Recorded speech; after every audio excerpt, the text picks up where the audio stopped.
শীতকাল হোক বা গরমকাল, ছেলেদের চা খাওয়াটা পার্মানেন্ট ব্যাপার। আসসালামু আলাইকুম গাইস, আমি রেহান। আজকের আকাশটা বেশ সুন্দর লাগছে। আজকের আকাশটা যেহেতু এত সুন্দর লাগছে, তাই আমি গিয়েছিলাম ছাদে, আর গিয়ে দেখি টমেটো গাছে টমেটো ধরেছে। আর দেখো গাইস, কতটা সুন্দর লাগছে দেখতে।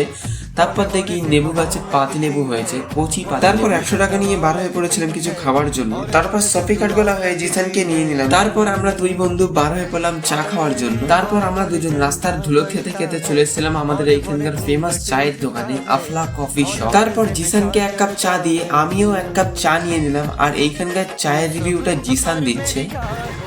দারুণ, তাই নাকি? চা খেয়ে আমি আর জিসান গল্প করতে করতে চলে এসেছিলাম নদীর ধারে। আর এইখানের রাস্তায় এতটাই কাদা ছিল, আমি আর জিসান পড়তে পড়তে বেঁচে গিয়েছি। তারপর আমি আর জিসান একটু গল্প করতে করতে আড্ডা মারছিলাম, কিন্তু জিসানের একটা আর্জেন্ট কাজ ছিল, তাই আমি ওকে ওর বাড়ি ছেড়ে আমি আমার বাড়ির দিকে রওনা দিলাম। বাড়ি এসে সবার প্রথম গিয়েছিলাম কারখানায়। আর কারখানায় ঢুকতেই দেখি কারখানায় ঢোকা মাত্রই আমি আবারও চা দেখতে পেলাম, তাই আমিও 1 কাপ চা মেরে দিলাম। আর আমি চা খাই। আর তোমাদের ব্লগ ভালো লেগে থাকলে একটা লাইক, একটা সাবস্ক্রাইব করে দিও।